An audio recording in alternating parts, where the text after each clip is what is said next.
Trumpism is predicated on a few things in particular that we've seen before.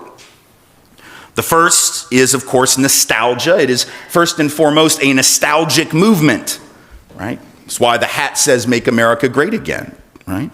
It doesn't say, "Let's make America great for the first time because we really haven't ever gotten it right before." Not only because that won't fit on the hat, but because the people who crafted the slogan wanted to appeal, much like the Tea Party did before them, to a nostalgic past. And I know a little something about nostalgia because, like I said, I'm from the South, and we do that with grits. Like, that is what we do, right? I mean, we had that song. You've heard the song, right? Wish I were in the land of cotton. Old times there are not forgotten. Look away, look away, look away, Dixieland. And if y'all think the South lost the Civil War, you haven't been paying attention. Right? Just telling you the truth. See, sometimes victories take a really long time to manifest and materialize, and folks go to sleep. But that's what we do. We do nostalgia. And the whole nation under Trumpism is gripped by that, the notion that once upon a time we were great. Now, they'll never tell you when you ask them when, right? Because I do that, because I'm pushy that way and obnoxious. And I'll say, well, when was it great? And they always are like, well, because they know any answer they give makes them sound like a jerk, right? They can't give a good answer they can't say the 50s, because then they're going to be like, oh yeah, wait, They can't say the 1911 like teens or something, because children are working in mines and factories. They know that sounds terrible, but in a way that's what they're thinking, right? That we want to go back to this age of supposed innocence when everything was wonderful. And so nostalgia makes up a big piece of it, and that's nothing new. The second thing Trumpism is predicated on is a backlash to real, or at least perceived gains, but often real gains made by people of color. What's up, beautiful people? Thank you so much for tuning to watch this episode. I do not take your support for granted. My name is Ivan Srayola. So far, on today's video, we want to tackle a topic that was done by Tim Wise a few years ago. And he named, this topic as race and whiteness in the era of Trumpism. The monster stopping America right now is Trumpism. The movement, the ideology behind Trumpism. Trumpism is a white nationalist project. When it comes to economic anxiety, Trumpism has made black communities suffer so much. When you look at the black communities in America, you'll notice that black people who are learned, who have college degrees, who have university masters, are equally not getting opportunities that white folks can easily get, even without the same level of education. Family, I want us to dive deeper into this video to get to understand how Trumpism has affected Americans and has affected the black community, to be specific, because according to Tim Wise, he says that these movement of Trumpism, this ideology, makes it very difficult for black communities economically, and even when it comes to unemployment. So fam, I want you to hear this video keenly. Once the video is done, we will get back and do a critical analysis about the same. Let's watch this together, family. But here's the thing, for the last 8 years, those of us who do this work, myself very much included, we have had to go around this country and convince people that racism was still a thing. For 8 years, that was sort of the subtext of our job. That was our job description. No, really, it's still a thing. And we didn't have to convince people of color of this, but white folks sometimes need a little coaxing. It takes us, we're sort of slow on that stuff. So we've had to be working really hard to convince white folks that these kind of discussions or, this kind of stuff was even necessary. So here's the silver lining in the current situation. Yeah, I don't have to do that work anymore, right? I mean, there's something to be said. See, did I sell it, or is it just, it was sort of cynical, but funny cynical, right? I don't really have to pull teeth anymore, because I think we sort of get it now increasingly, or at least some do, not all, right? It's sort of and I know sports analogies are way overused, but I'm from the South, so you're going to have to indulge me for a minute. It's sort of back in the day, and if you've always lived on the West Coast, you may not know this, but those of us who live in the Central or the Eastern time zone, on Sundays when CBS was the only network that showed NFL football, right? They had in the South, it was the noon game and the 3 game. And the 3 o'clock game would always bleed over into what? 60 minutes, right? It would bleed. Now, if you're on the West Coast, you got to see it in real time because they were starting the games at, 8 o'clock or 5 in the morning or whatever they were starting them out here. But for us, the 3 o'clock game would always get over around 6:15, all right? And then the announcer would break in, like a little voiceover, and they would say, "Now back to your regularly scheduled programming."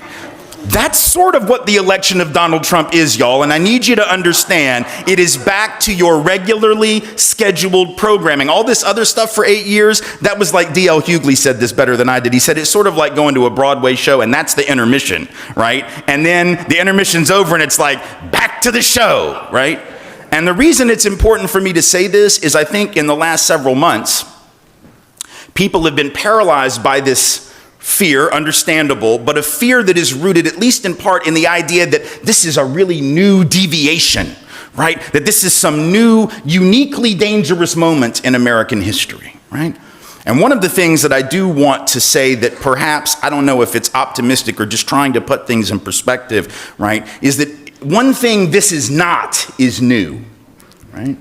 And the reason that's important to understand is if you think the monster in the room is one you've never seen before, right? You don't have any idea how to respond to it. You don't know how to fight it. It knocks you off balance precisely because you're trying so hard to just decipher what it is. But I want to suggest to you that the monster that stalks the country, which by the way is not a man, it's a movement, it's an ideology. It's not Trump, it's Trumpism, that there's nothing really new about it. And take heart in that, because if the monster isn't new, then our resistance doesn't have to be all that different. We just got to keep doing what folks have been doing, the very people who are chronicled in that museum that I'm honored to be a part of in that video, because they know how to fight monsters. And they've always fought monsters. And I'm fairly confident that if Bull Connor could not lay black and brown folks low, if Jim Clark in Selma could not lay black and brown folks low, if Lester Maddox in Georgia could not lay black and brown folks low, that Donald John Trump ain't gonna be the one, y'all. So just know that.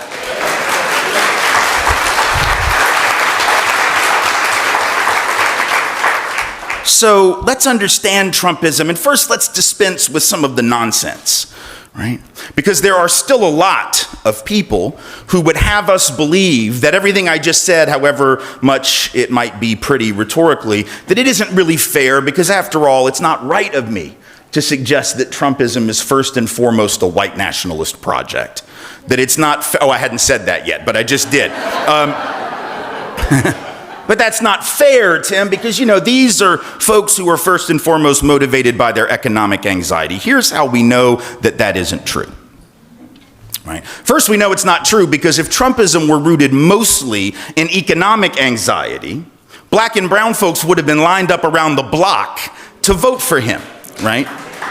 Because when it comes to economic anxiety, people of color are the ones who always, both quantitatively and qualitatively, have a disproportionate share of it.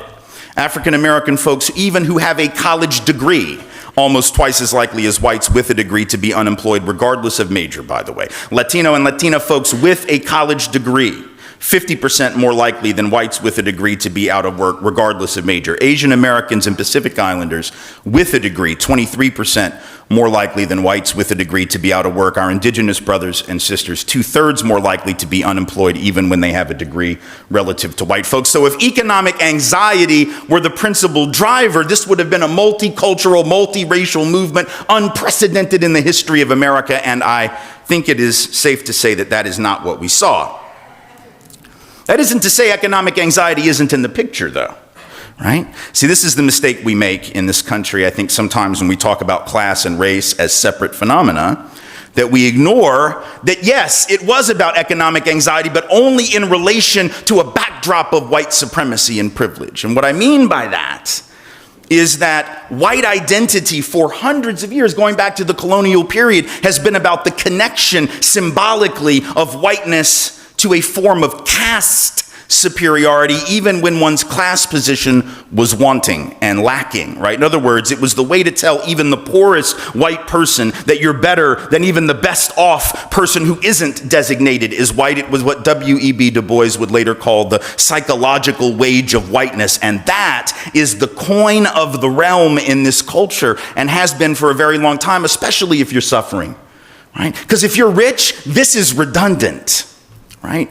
This skin, this is redundant. For Donald Trump, this is redundant, right? For Bill Gates, this is redundant. For anyone who has a whole lot of money, right? For those 38 people in this country who have the same net worth as the bottom half, because those are the numbers, by the way, this is redundant. But for the poor, white, Appalachian coal miner or assembly line worker in Pennsylvania, this is often all they got, and they will cash that check because this culture has told them that it has value. So that's our dilemma. It isn't that they don't suffer economic anxiety, it's that they suffer it, and by God, they weren't supposed to have to. Right? There's this thing called expectationalism, which I don't know if it's a thing, but it's a word. Maybe I made it up. I don't know. I like it. And one of the privileges and perks, I suppose, of being a white male is I can just make up words and get away with it. So I'm going to use that when it serves a positive function, right? Expectationalism, right, says to white folks, you are supposed to have the best of everything, but even if you don't, you'll at least always have this. So it isn't really shocking when a candidate for office would play on that. That's why I'm saying it's not new. It's not new at all. It's been around for a very long time. So it is about economic anxiety, but only against a backdrop of racial supremacy. Trumpism is predicated on a few things in particular that we've seen before. The first is, of course, nostalgia. It is first and foremost a nostalgic movement, right? That's why the hat says, "Make America Great Again," right? It doesn't say, "Let's make America great for the first time because we really haven't ever gotten it right before." Not only because that won't fit on the hat, but because the people who crafted the slogan wanted to appeal, much like the Tea Party did before them, to a nostalgic past. And I know a little something about nostalgia because, like I said, I'm from the South, and we do that with grits. Like, that is what we do, right? I mean, we had that song. You've heard the song, right? Wish I were in the land of cotton. Old times there are not forgotten. Look away, look away, look away, Dixieland. And if y'all think the South lost the Civil War, you haven't been paying attention. Right? Just telling you the truth. See, sometimes victories take a really long time to manifest and materialize, and folks go to sleep. But that's what we do. We do nostalgia. And the whole nation under Trumpism is gripped by that, the notion that once upon a time we were great. Now, they'll never tell you when you ask them when, right? Because I do that, because I'm pushy that way and obnoxious. And I'll say, well, when was it great? And they always are like, well, because they know any answer they give makes them sound like a jerk, right? They can't give a good answer they can't say the 50s, because then they're going to be like, oh yeah, wait, They can't say the 1911 teens or something, because children are working in mines and factories. They know that sounds terrible, but in a way that's what they're thinking, right? That we want to go back to this age of supposed innocence when everything was wonderful. And so nostalgia makes up a big piece of it, and that's nothing new. The second thing Trumpism is predicated on is a backlash to real, or at least perceived gains, but often real gains made by people of color. If you want to understand what's going on in this country, it's one thing to come and listen to me, and I'm glad you're here, and I'm totally going to sell you books in a minute. So that's my subliminal. I'm a slick salesman like that. I just put it out there for you. But read mine for sure, but please read Carol Anderson's book. Carol Anderson, a brilliant scholar at Emory University, who wrote this book, White Rage, that came out about a year ago, maybe 15 months ago. It's a brilliant book. Because what she talks about, and she does it in only 148 or 172 pages or something, very quick, very brief, to the point, talking about how every single iteration of progress, specifically for black folks, but I think you can make the same analysis for peoples of color generally, every diminution of whiteness as power, every advance was met not just with the term backlash, which is almost a soft sell, right? But real rage, whether that was the rage that met the end of enslavement, right? The Reconstruction era met with intense hatred and the resurrection of really slavery-like conditions for African-American folk throughout the South, a vicious resurgence of white supremacy, culminating, of course, in Jim Crow laws. When the Great Migration takes place and you have black folks moving north to escape conditions in the South, they are met with a significant rage in the Midwest and the Northeast and the industrial corridors of this country, overt racial pogroms. We call them race riots, but that doesn't do it justice, right? Racial pogroms, orgies of violence that meet these migrants looking for work, right? Again, some themes repeat themselves over and over in our history, as we see right now with the way that we treat migrant labor as well. White rage that met the Brown versus Board of Education decision, a kind of rage that led entire school districts to simply shut down their public schools in the South, create white flight, so-called Christian academies where the white folks could go and end black schools or black schooling after 5th grade or 7th grade or 8th grade. It was a form of real rage. We saw it culminate not only in the South, in places like Boston, right? And there were desegregation crises out here, as you well know. And so, right, West Coast, East, South, all around the country, that kind of rage which met progress. And of course, then that culminates even beyond the desegregation backlash with the response to affirmative action, the response to the Fair Housing Act, all kinds of backlash that we saw throughout the 80s. And then, of course, with the advances signified or symbolized by the presidency of Barack Obama, you get birtherism, you get the Tea Party, you get this I want my country back mentality, putting aside how concrete the gains for black and brown folks really were in the years of the Obama administration, and we can debate that. I personally think there's a lot, of course, that was left on the table, so to speak. I don't put that on him. I put that on us and him. All of us together had to do more, didn't do enough. But the point is, it certainly was symbolic of advance. It was symbolic of progress, and it was met with the same kind of rage. And so what we're seeing with Trumpism is what we saw in the 60s and the early 70s. It's what we saw in the 1920s and the 1930s. It's what we saw in the 1890s, the 1870s, the 1880s, even some of the same rhetoric, right? The rhetoric of white victimhood, right? The idea that we're the ones now, that's what all the surveys say, white folks are locked in this not only nostalgia for the past, but this real fear that we're the ones being victimized. Not only the polls tell us that, YouTube tells us, right? Because you can get on YouTube and you can see videos of some of these folks, right? This one guy, you saw him in the Starbucks. This white man melted down in a Starbucks, yelled at a black barista, called her everything but a child of God, used every possible racial slur, pointed out, I voted for Trump, like that was at all relevant to his latte purchase, right? But he apparently got bad service and wanted to let everybody know that, by God, I'm a Trump voter and you're and he uses the N-word, and it's all on video. And his point was that he feels oppressed because he got bad service at the Starbucks. Y'all, if you think that bad service at the Starbucks, like they put soy milk in and you ask for 2%, like if you think that that is oppression, you have just proven white privilege with a vengeance. Better than me or my books or Carol Anderson or her books or any person of color ever possibly could. Because if you think that's oppression, you don't know what oppression is. So thank you for the assist, in the pedagogical approach of what I'm trying to do. And there was the white woman in the Michaels in Chicago, right? Bought too much stuff to fit into the plastic bags that they give you. And so the black woman who was the clerk said, hey, we've got these, reusable, recyclable bags. It'll just be $1. Your stuff will fit in there better. And she goes ballistic, starts using racial slurs at her. Again, talks about being a Trump voter like it's relevant to her crafting or whatever she was doing with the stuff from Michael's. Once again, thinking that she's oppressed because they asked her to buy a $1 bag, y'all. A $1 bag was oppression. See, this is what Robin DiAngelo talks about as white fragility, right? This idea that we're just sort of like, and it's funny because these are the people that call progressive snowflakes, right? These are the people that, those of us who fight racism, well, you're snowflakes because you can't handle what? Like you get triggered too easily. You think everything is racism. So we're the snowflakes. This coming from people who sort of lost their mind when they redid Annie with a black character, right? These are, they redid Annie with a black actress and Jamie Foxx. And it was like, you can't redo Annie. It's a classic.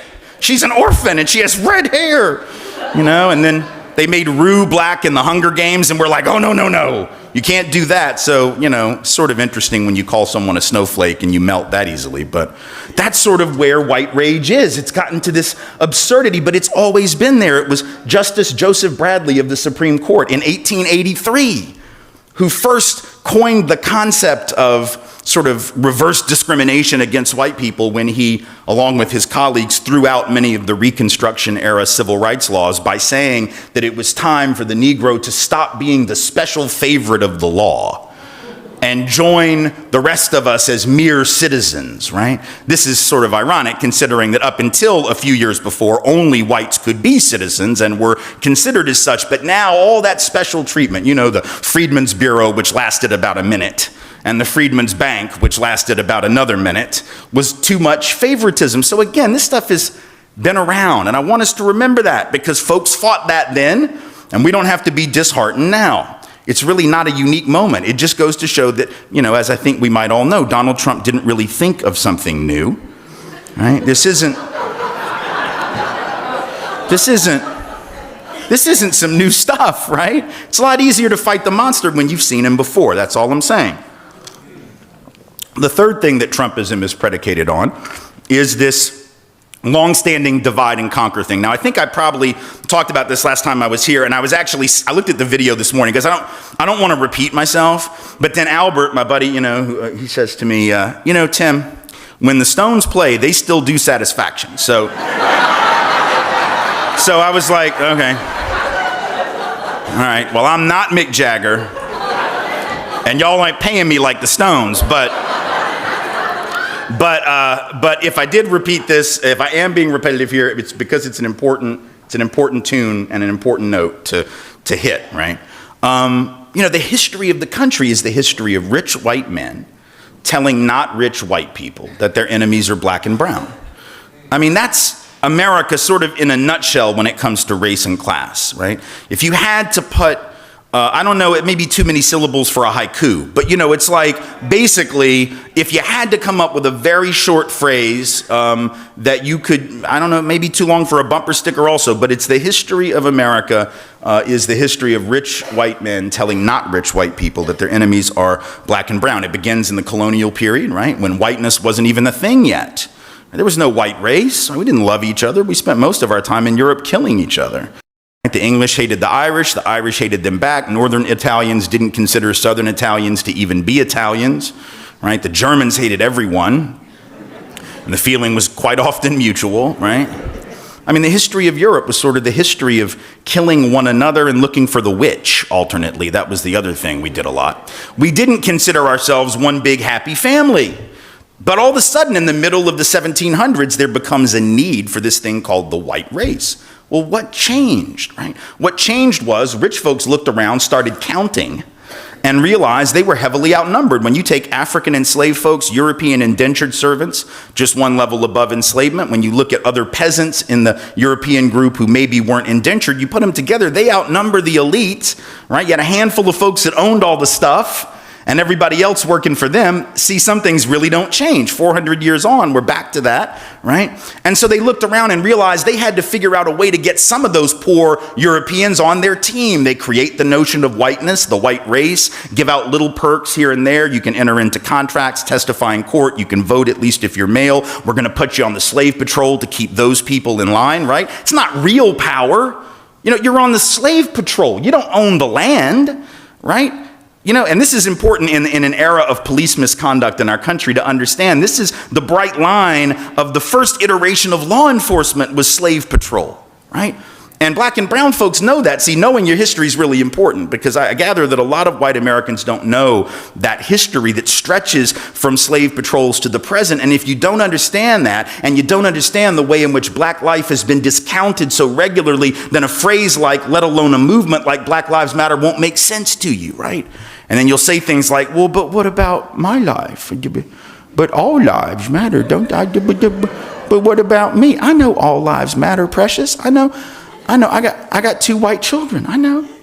You don't have to tell me that their lives matter. The problem is every police officer in America knows already. And every teacher in America knows, and every employer knows, and every bank loan officer knows that their lives matter and that their credit record probably won't. See, that's the difference, right? But if you don't know the history, including the slave patrol history all the way up to the present, lots of misconduct in the Los Angeles area. If you don't know enough about it, just watch, I think it was episode 2 of the 5-part OJ documentary on ESPN. You'll know all you need to know about the history of the LAPD. And family, as you've heard from the video, Trumpism is a white nationalist movement that targets to make the lives of black people difficult as days goes by. The one thing that I like about Tim Wise, he discusses issues affecting black people while himself is a white man. Finding a white person talking about issues affecting black people is so rare in this day and time. Most of them hide behind the white privilege. You know, I do not understand if I was in the shoes of Tim Wise with the privilege that a white man can get in America, if I can be able to discuss issues that are not affecting me directly. For that, I always salute Tim Wise for trying to connect these two races, for trying to call out his race and ensure that such messages, you know, reach home and that black people are empowered. In this specific video, he speaks about Trumpism and how it's affecting black people. He talks about how black communities do not get equal opportunities with the white privileged Americans. He says that black folks many a times have college degrees, you know, they have their masters from schools, but they do not get opportunities that white folks get under the same, you know, grades from the institutions of higher learning. He also speaks about the economic anxiety, how it's difficult for black communities compared to the white counterparts in America. I went further to do research in regards to the same, and here is what I found out in the message of Tim Wise in Race and Whiteness under the era of Trumpism. Number one, we want to look at Trumpism as a historical continuity.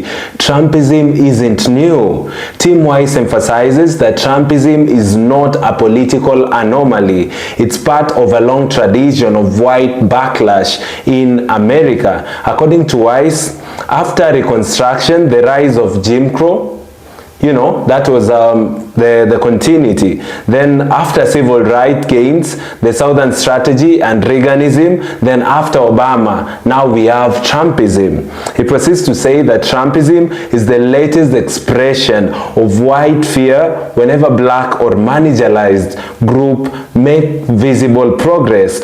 White calls these as predictable pendulum swing in American race relations.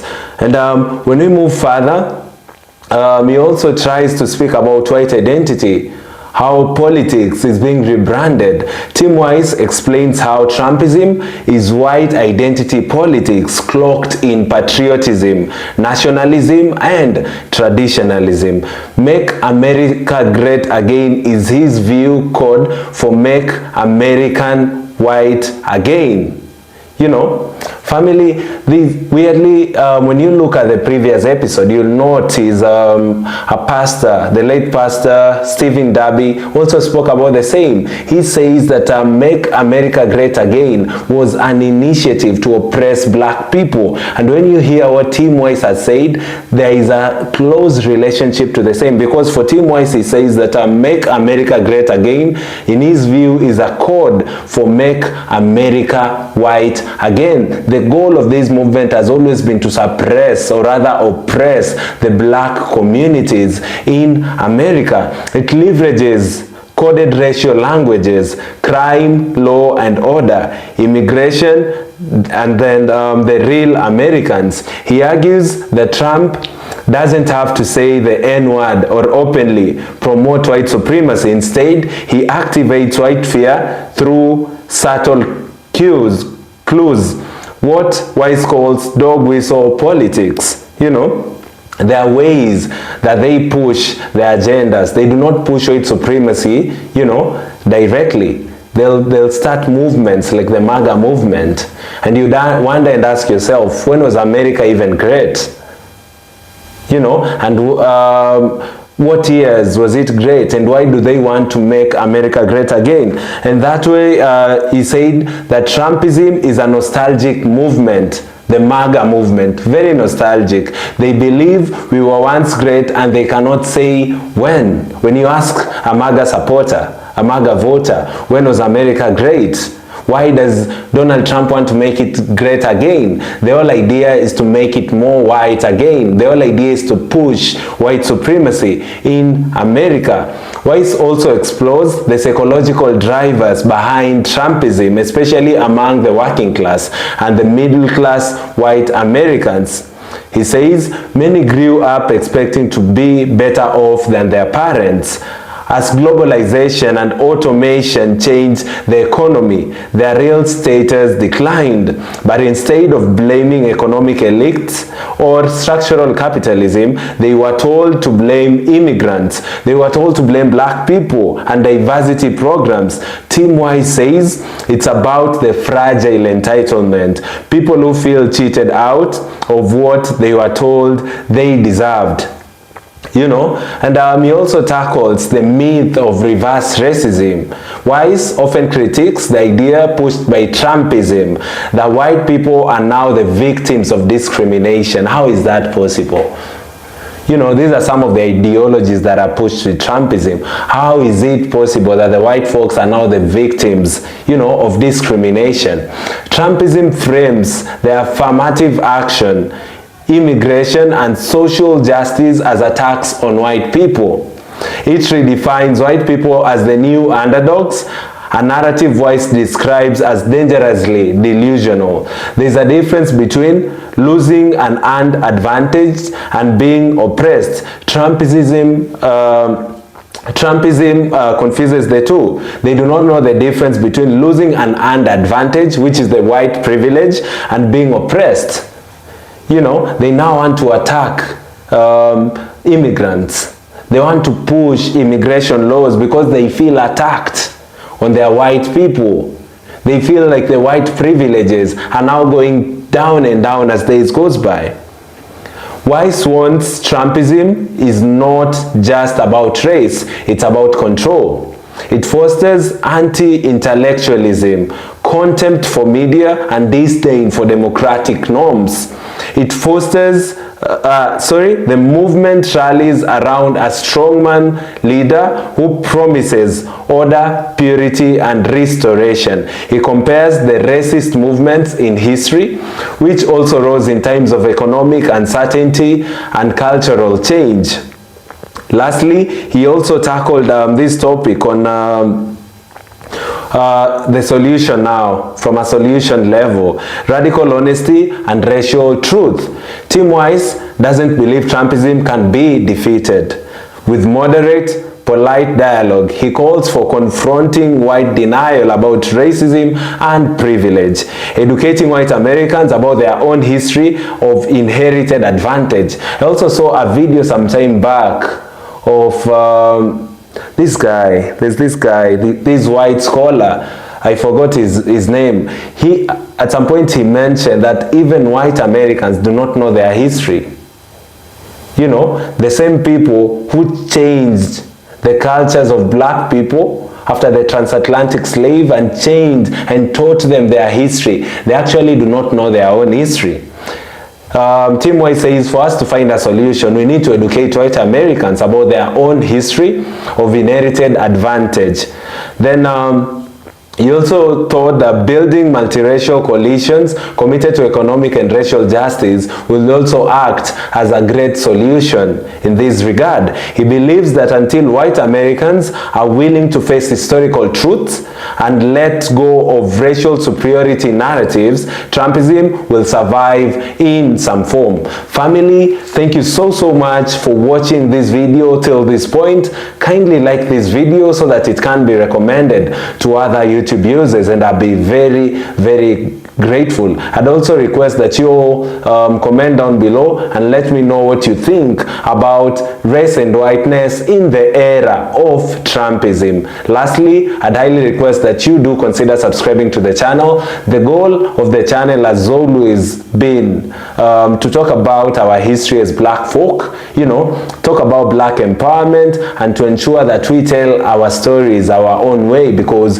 if we give the supremacists an opportunity to tell our story, many a times they distort it, you know, and make us learn of a history that is not truth. Thank you so much, and see you all in our next episode. Share the video widely. Goodbye for now.